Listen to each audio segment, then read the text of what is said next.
السلام عليكم ورحمة الله وبركاته. الحمد لله نحمده ونستعينه ونستغفره ونعوذ بالله من شرور أنفسنا ومن سيئات أعمالنا. من يهده الله فلا مضل له ومن يضلل فلا هادي له، وأشهد أن لا إله إلا الله وحده لا شريك له، وأشهد أن محمدا عبده ورسوله. أما بعد، أيها الإخوة، hadis Rasulullah sallallahu alaihi wasallam sebagai dasar hukum Islam yang kedua setelah Al-Quran. Bahkan hadis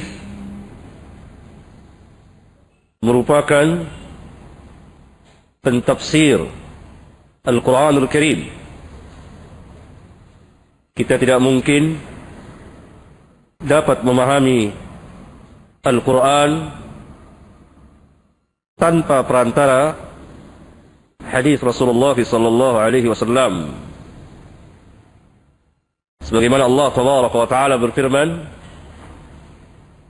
"Wa anzalna ilaika adh-dhikra litubayyana lin-nasi ma nuzila ilaihim wa la'allahum yatafakkarun."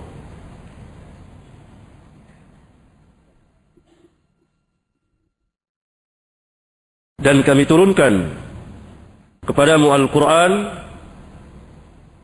agar supaya engkau jelaskan Al-Quran kepada manusia, agar supaya engkau menjelaskan apa yang Allah, yang Rabb mereka turunkan kepada mereka, yaitu Al-Quran. Litubayyina lin-nas ma nuzila ilaihim wa la'allahum yatafakkarun. Surat An-Nahl. Dari ayat yang mulia ini kita mengetahui bahwa Rasulullah sallallahu alaihi wasallam sebagai mubayyin, orang yang memberikan penjelasan terhadap Al-Quran.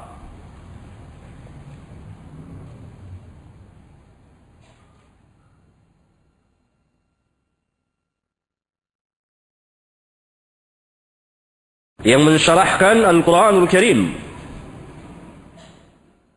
Oleh karena itu, Al-Quran sangat berhajat kepada hadis Rasulullah sallallahu alaihi wasallam, kepada sunnah. Karena kedudukan sunnah atau hadis sebagai pentafsir Al-Quranul Karim. Wa anzalna ilaika adh-dhikra litubayyana lin-nasi ma nuzila ilaihim wa la'allahum yatafakkarun. Demikian tingginya kedudukan hadis Rasulullah sallallahu alaihi wasallam, dan dia memang merupakan wahyu dari Allah tabaraka wa taala. Karena wahyu yang sampai kepada kita dua, wahyu Al-Quran dan wahyu As-Sunnah. Allah subhanahu wa ta'ala berfirman di awal surat An-Najm, "Wa ma yantiqu 'anil hawa in huwa illa wahyu yuha." Dan dia, yakni Rasulullah sallallahu alaihi wasallam, tidak berbicara dengan hawanya, dengan hawa nafsunya, melainkan wahyu yang diwahyukan kepadanya. Berdasarkan ayat yang mulia ini, maka ucapan beliau, sabda beliau merupakan wahyu dari Allah tabaraka wa taala. Dan sekaligus as-sunnah atau hadis, wahyu yang kedua setelah Al-Quranul Karim. Dan beliau sendiri sallallahu alaihi wasallam pernah bersabda, "Inni utitul kitab wa mislahu ma'ahu." Telah diberikan kepadaku Al-Kitab, Al-Quran, dan yang seperti Al-Quran, dan turunnya bersama Al-Quran. Yang dimaksud dengan kalimat yang seperti Al-Quran, As-Sunnah atau Al-Hadith. Lihat,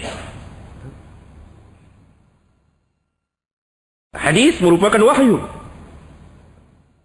Dan karena dia merupakan wahyu sama dengan Al-Quran, maka hadis pun terpelihara, terjaga sebagaimana terpeliharanya Al-Quran. Firman Allah tabaraka wa ta'ala dalam surat Al-Hijr. Inna nahnu nazzalna dzikra wa inna lahu lahafizun. Kami yang turunkan Al-Quran dan kami juga yang memeliharanya.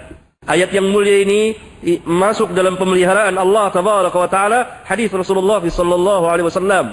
Karena kalau hadis tidak terpelihara, tidak mungkin kita dapat mengamalkan Al-Quranul Karim.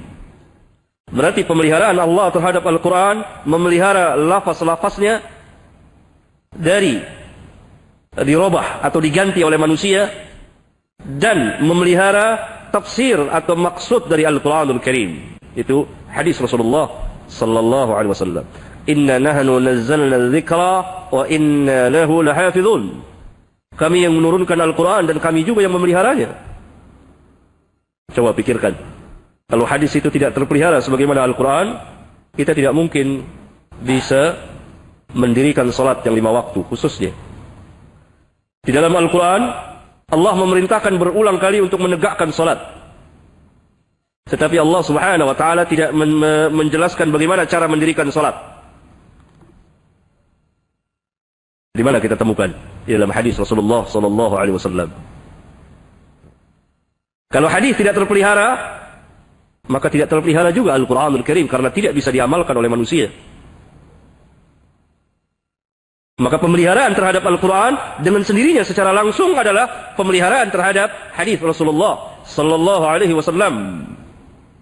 Itu baru salah satu dari sekian banyak contoh. Berpuluh ayat memerintahkan as-salah, as-salah, aqimis salah, aqimus salah, tegakkan olehmu, tegakkan oleh kamu akan salat.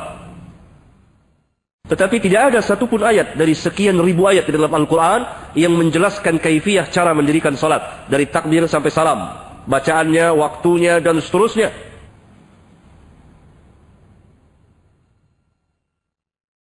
Dari hadislah kita mengetahuinya. Dari hadis satu persatu kita ketahui bagaimana cara mendirikan salat sesuai dengan perintah Allah Tabaraka wa Ta'ala.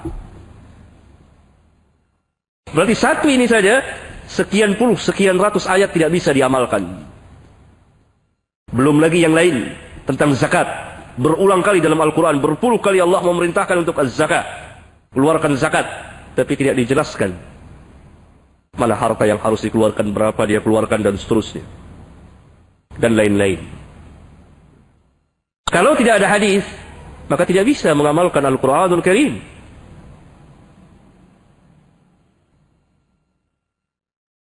Karena yang menjelaskan Islam kepada manusia Rasulullah sallallahu alaihi wasallam. Tanpa Rasulullah sallallahu alaihi wasallam, tanpa sunnah beliau, tanpa hadis beliau, kita tidak mungkin bisa mengenal, memahami, mempelajari Islam, kemudian mengamalkan dan mendakwakan Islam. Alangkah tingginya kedudukan hadis, dan alangkah sedikitnya perhatian manusia terhadap hadis pada zaman sekarang. Oleh karena hadis terjaga, dia adalah pentafsir Al-Quran, dia adalah wahyu, dan dia dipelihara oleh Allah Tabaraka wa Ta'ala, ya, maka hadis senantiasa terpelihara dari zaman ke zaman.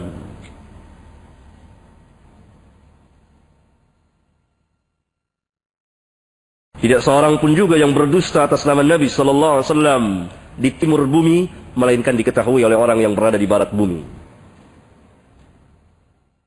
Tidak seorang pun juga yang berdusta atas nama Rasulullah SAW di barat bumi akan diketahui oleh orang di timur bumi. Allah Tabaraka wa Ta'ala membangkitkan sebagian manusia yang menghabiskan umurnya untuk berkhidmat, melayani hadis-hadis Rasulullah Sallallahu Alaihi Wasallam, membedakan, memisahkan mana yang sah dan mana yang tidak, dan seterusnya. Dan jauh-jauh hari Rasulullah sallallahu alaihi wasallam telah bersabda kepada kita dalam sebuah hadis yang derajatnya mutawatir, diriwayatkan oleh begitu banyak imam dari imam-imam ahlul hadis seperti Bukhari, Muslim, dan lain-lain, dari sabda beliau, man kadzaba alayya muta'ammidan falyatabawwa maq'adahu minan nar. Barang siapa yang sengaja berbohong, berdusta atas namaku, maka hendaklah dia mengambil tempat tinggalnya di dalam neraka. Sengaja berdusta atas nama beliau, berbohong atas nama beliau. Beliau tidak bersabda, dikatakan bahwa beliau bersabda begini. Beliau tidak mengerjakan begitu, dikatakan bahwa beliau telah berbuat seperti itu. Dan seterusnya. Man kadzaba alayya muta'ammidan falyatabawwa maq'adahu minan nar. Ini hadis yang sangat keras sekali. Ancaman yang sangat besar dan berat bagi setiap orang yang